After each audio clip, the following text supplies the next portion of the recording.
Buenas tardes. Siguiendo con el tema de Venezuela, y normalmente dejo pasar 4 o 5 días, pero los acontecimientos se van produciendo con mucha rapidez. Entonces quisiera hacer algunos comentarios adicionales a mi última charla. En primer lugar, la Asamblea eh, decretaron la posibilidad de enjuiciar a Juan Guaidó, y ya lo habían declarado su inhabilitación política, y le están haciendo una demanda por los gastos que ha incurrido desde el punto de vista de impositivo. Pero bien, esto va a seguir un trámite judicial y podría desembocar en, en un juicio a Guaidó y en un arresto. No, esto sería un paso muy difícil porque ese señor tiene todo el respaldo de Estados Unidos, pero las cosas van cambiando muy rápidamente y ha perdido fuerza esta fase del cambio de gobierno o régimen, como dicen los norteamericanos, um, con el representante que ellos han puesto, el títere que han puesto para, para llevar su política adelante. Entonces, se ha reforzado en cierta forma el gobierno y se ha debilitado la posición de la oposición militante y extremista. Dicho sea esto, las novedades siguen siendo más o menos las que teníamos hasta hace unos 4 o 5 días. La lucha contra la lucha contra el ataque al sistema de electricidad y por ende el agua siguen intentando y siguen atacando a Venezuela. Eh, los investigadores detectan de Houston y de Chicago, creo, en Estados Unidos. Bueno, el hecho que el ataque proviene de Estados Unidos. Ahora, los cyberattacks, dicen los expertos, que eh,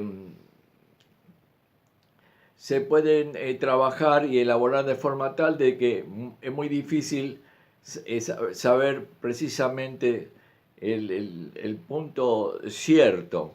Pero evidentemente que los que tienen el interés puesto en derrotar al gobierno de Venezuela, derrocarlo, es Estados Unidos, lo dicen abiertamente, así que esto no es ninguna novedad.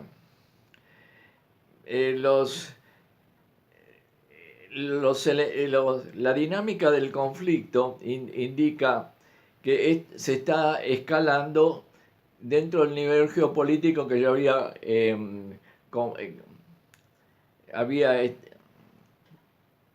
conversado, había hecho en alguna charlita anterior con respecto a Rusia, a China y Estados Unidos, que son los tres actores principales en el conflicto actual, en el conflicto intracapitalistas. Si bien China está dirigida por el Partido Comunista, su sistema económico es capitalista, pero con las características chinas. El sistema económico de Rusia es capitalista liberal. Y obviamente la madre del capitalismo está en el eje anglosajón. Entonces es una lucha, una confrontación clásica de los poderes de los poderes en el sistema capitalista.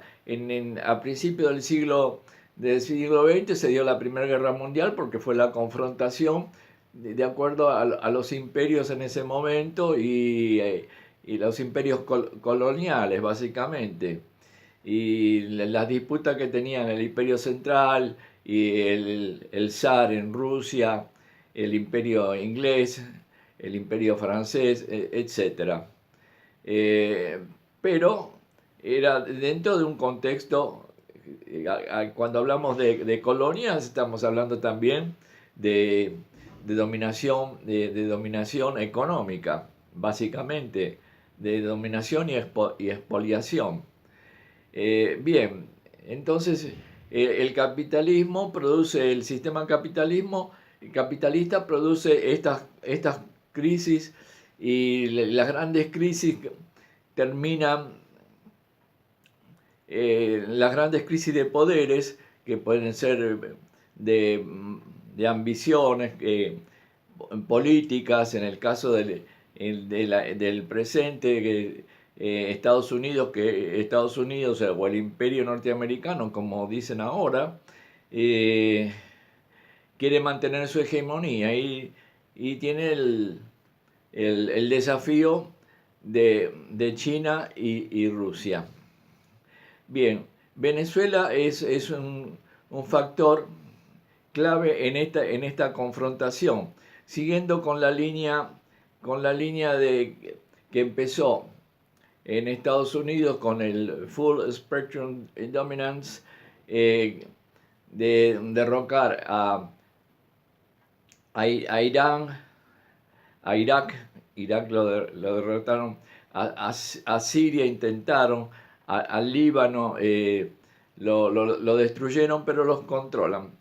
Dentro de este contexto, el otro país que hace 20 años que están en conflicto con Estados Unidos es Venezuela. Bueno, esto ya se ha hablado mucho del tema. El hecho está de que Rusia y China sostienen al gobierno de Venezuela. Y como yo lo he dicho anteriormente, solamente con un apoyo masivo de Rusia y de China, el gobierno puede tener algún espacio como para poder revertir la situación. Pero, sin embargo, Estados Unidos no va a cesar en su intento, porque esto está en su área geoestratégica. En Rusia dicen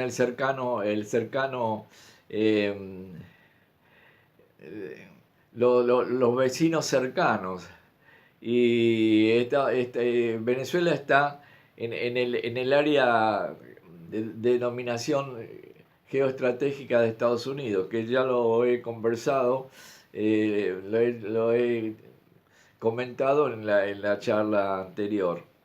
Y entonces es un punto muy importante.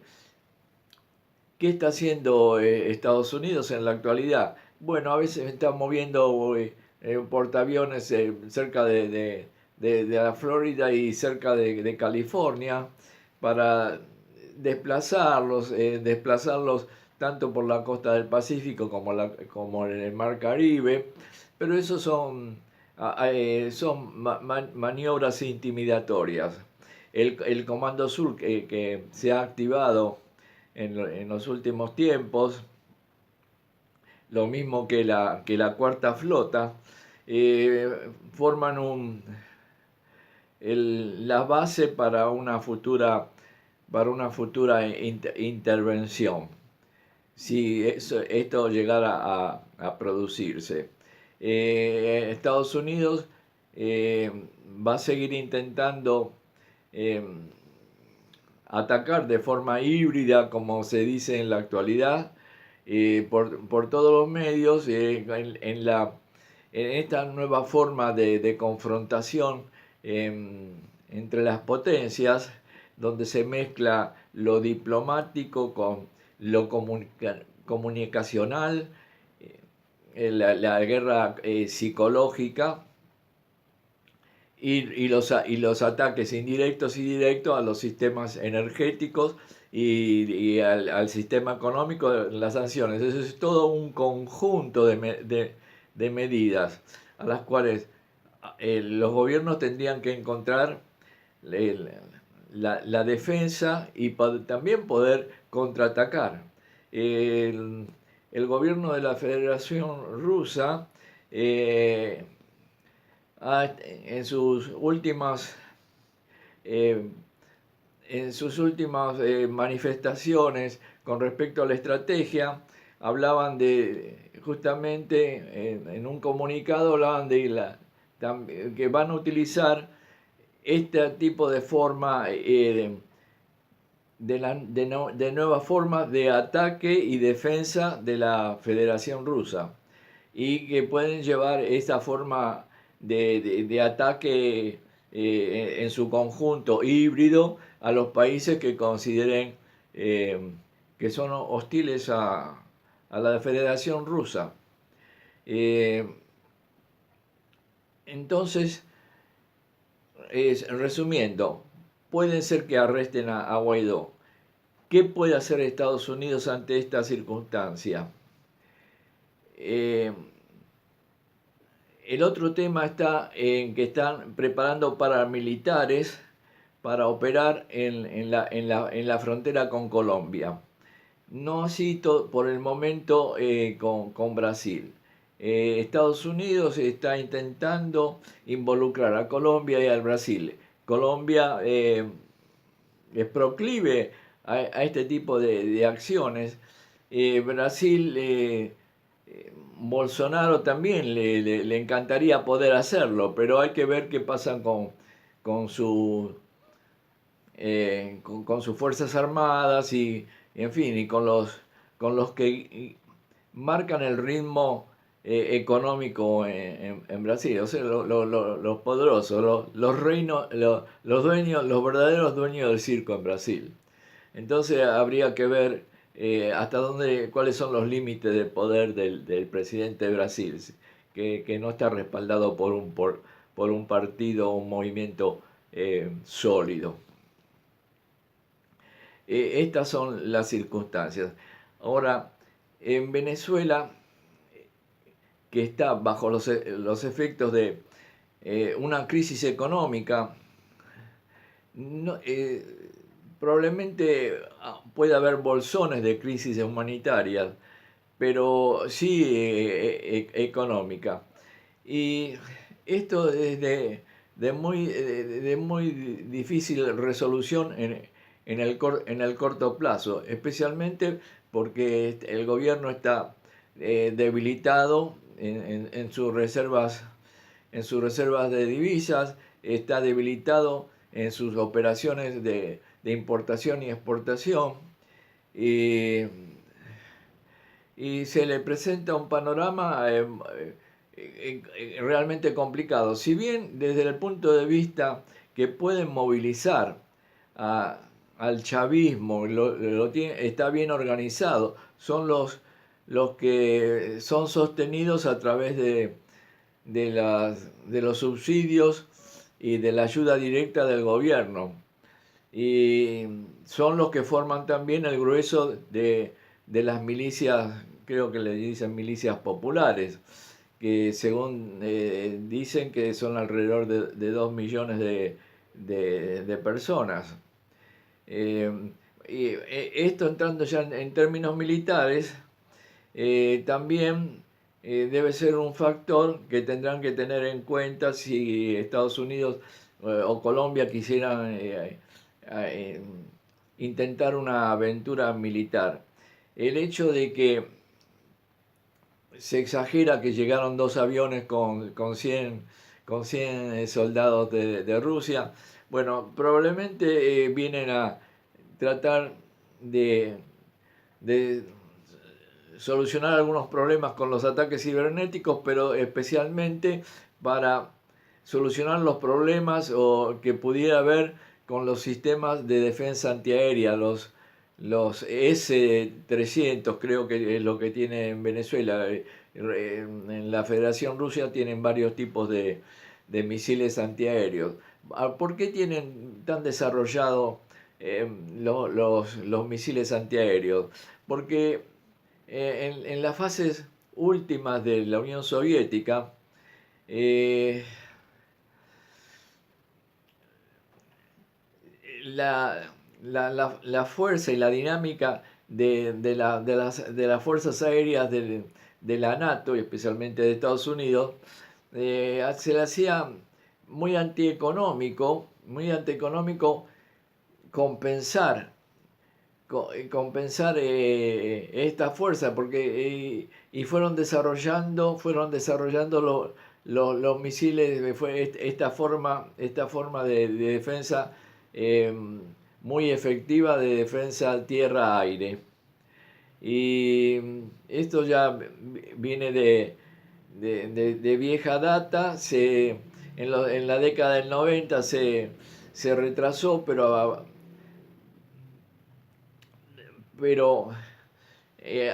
principios de este siglo, ya arrancando a partir del 2000 con las nuevas reorganizaciones de las Fuerzas Armadas, eh, se,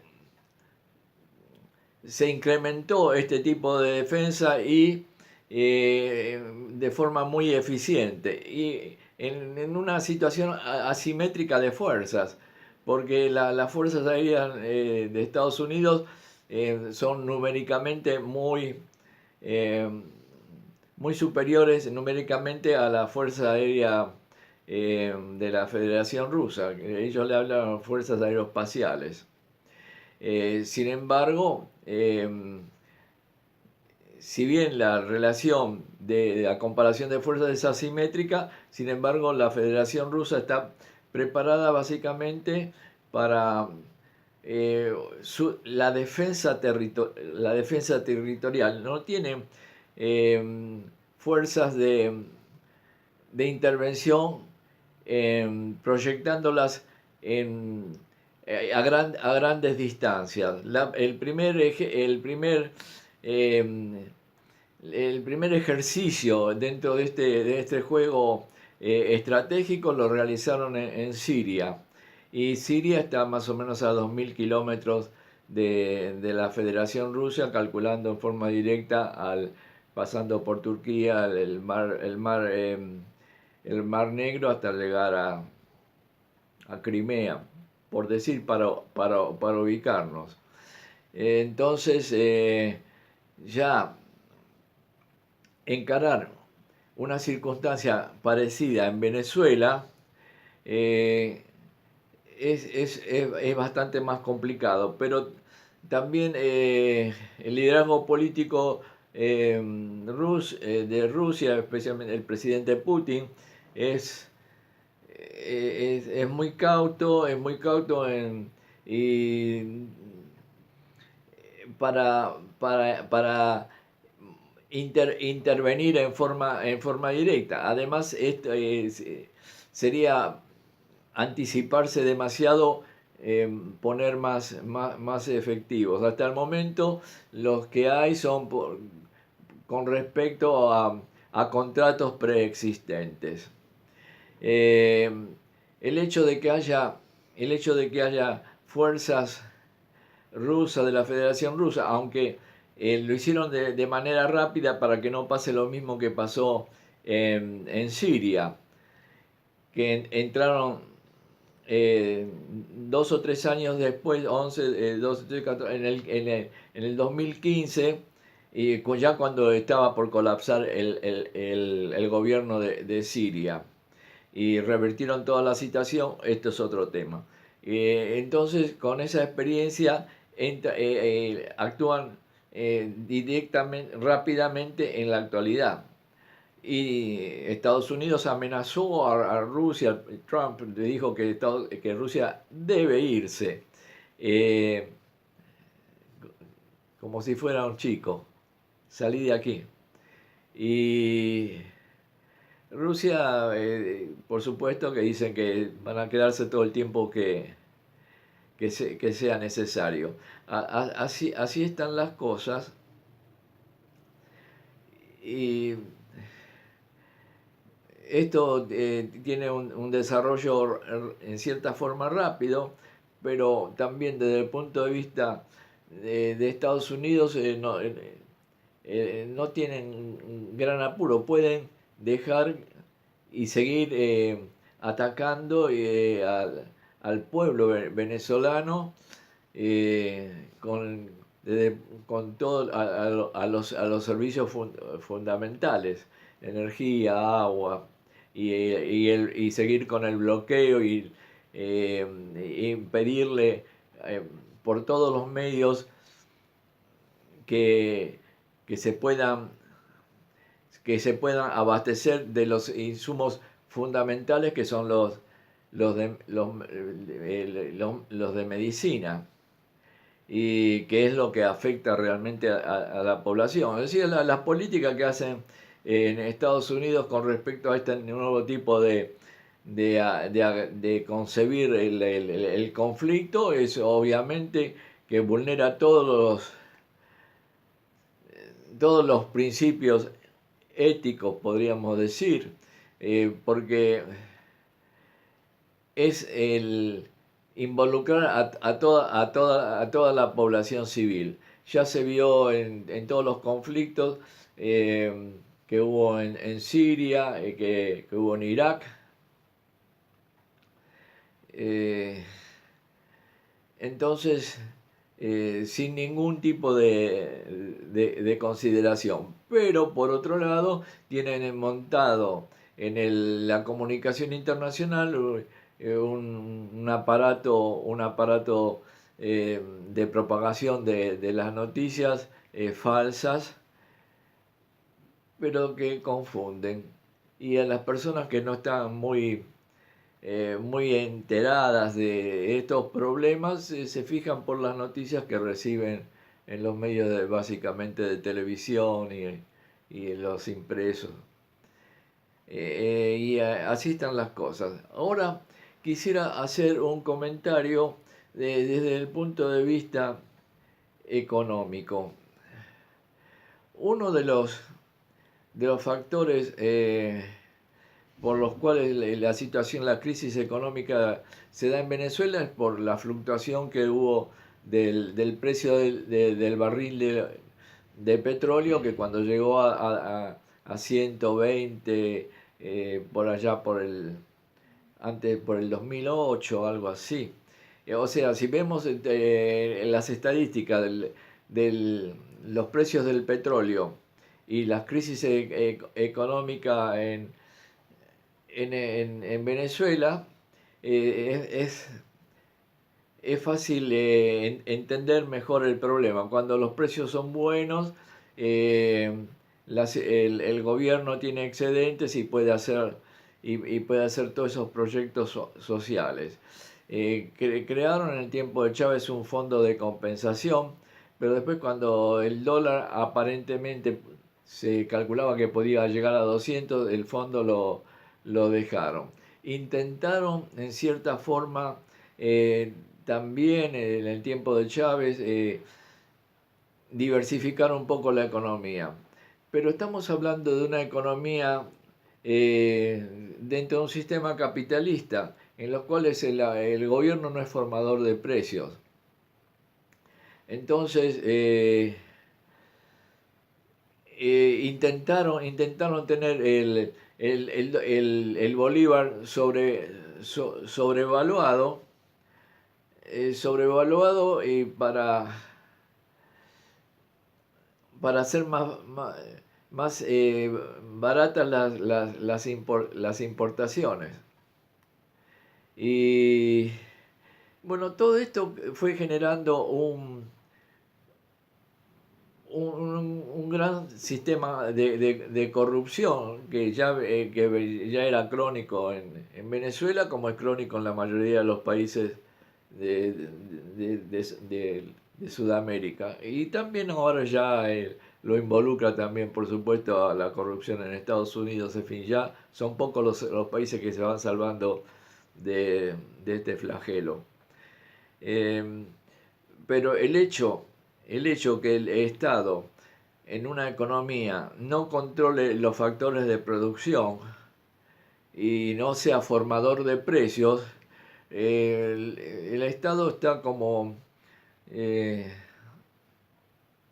eh, como rehén, como rehén de los de los grandes operadores económicos. Y en el caso de Maduro, que puso precios máximos, eso no funciona nunca. No funciona nunca. Lo único que se crea es un mercado negro. Por otra parte, cuando eh, los actores económicos dentro de un sistema capitalista son antagónicos al gobierno, eh, hacen escasear los productos. Hacen escasear los productos como pasó en, en el tiempo de Allende en Chile. Todo es con la idea de derribar al gobierno desde el punto de vista de las crisis sociales que pueden, que pueden generar.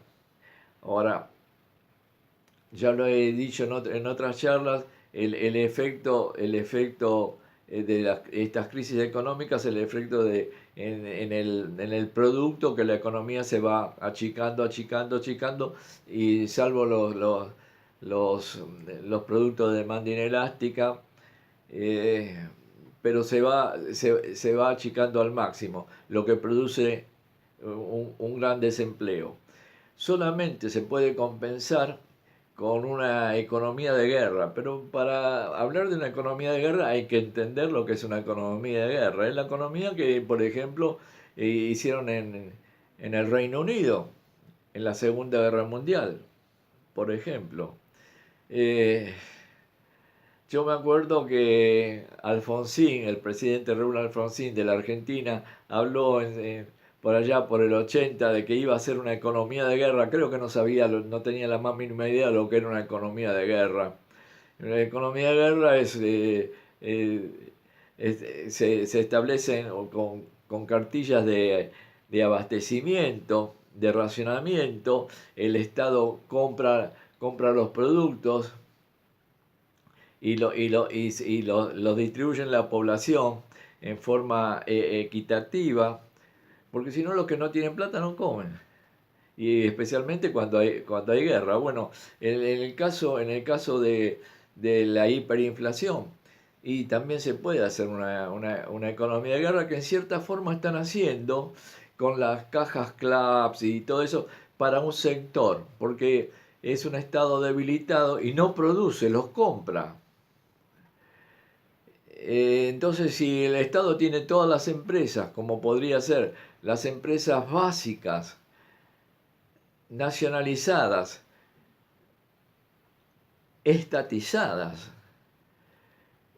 y produciendo, pero tienen que producirlo en forma eficiente. Una economía de guerra la hicieron en la Unión Soviética. También tenían todo racionado. Bueno, eso es una economía de guerra. Si no, pero la Unión Soviética es distinta porque el Estado formador de precios, porque era todo estatizado, salvo pequeñas cosas que quedaban en el tiempo, estoy hablando en el tiempo de la Gran Guerra Patria, la Segunda Guerra Mundial, en la Unión Soviética. Bueno, eso es una economía de guerra. Pero entonces, eh, cuando la economía está en manos privadas, para hacer una economía de guerra, el Estado tiene que tener grandes reservas para poder comprarle los productos a, a- a los a los productores que son privados y a los grandes monopolios que son privados. Y si no les da rentabilidad, desaparecen los productos. Y si le da rentabilidad, tiene que tener, tiene que tener moneda fuerte como para poder comprarlos. Si imprime y les da, desaparecen los productos porque se crea un mercado negro y que tienen que pagarle los que tienen plata en divisa, en dólares. Entonces se generan dos mercados. O sea, el Estado socialista o de cualquier tipo, en una economía que no tiene la producción directa, es muy poco lo que puede hacer cosas, pero los resultados después pueden ser catastróficos, como el caso de Venezuela, que pusieron precios máximos, y además mandan gente para verificar los precios. Eso en una economía de libre mercado, de una economía capitalista, produce los resultados, hiperinflación y escasez. Y eso es lo que hay en Venezuela. Y la hiperinflación es el aumento de los precios y el aumento con gran velocidad. Y más del 50% mensual.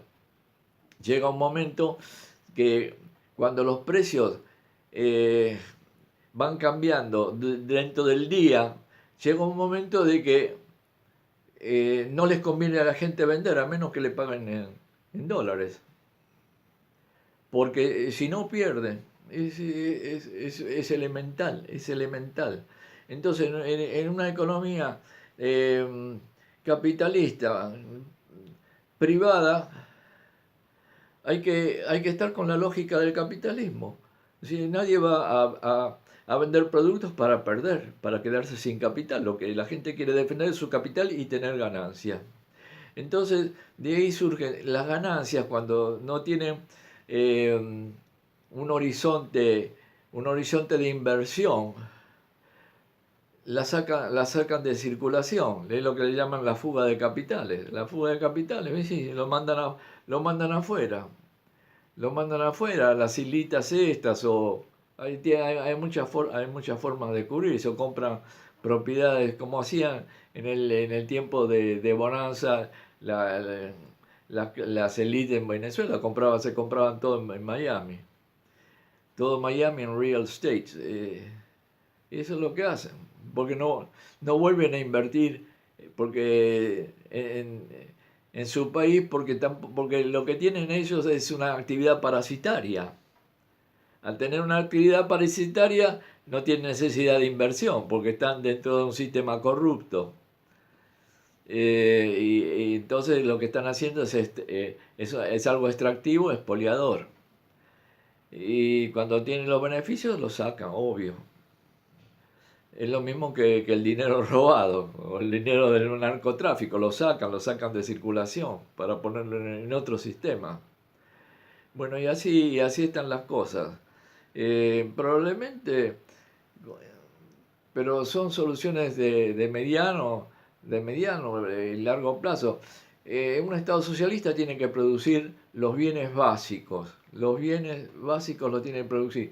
Y un Estado socialista en el siglo XXI podría darse de tener dos sistemas, un sistema social, por llamarlo de alguna forma, y el otro sistema libre. Porque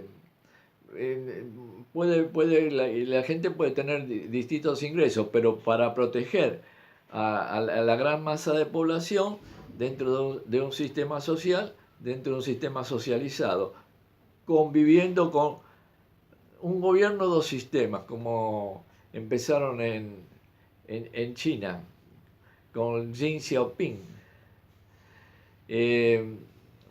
Entonces sería una forma de garantizar un cierto bienestar a la gran masa de población en un conflicto ideológico.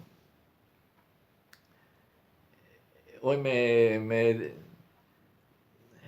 desvié un poco del tema y entré en el aspecto político y bueno, hice algunas reflexiones desde el punto de vista también de conflictivo y militar en cierta forma. En otra charlita voy a tocar el tema con más detalle de las posibles acciones militares de ataque y defensa.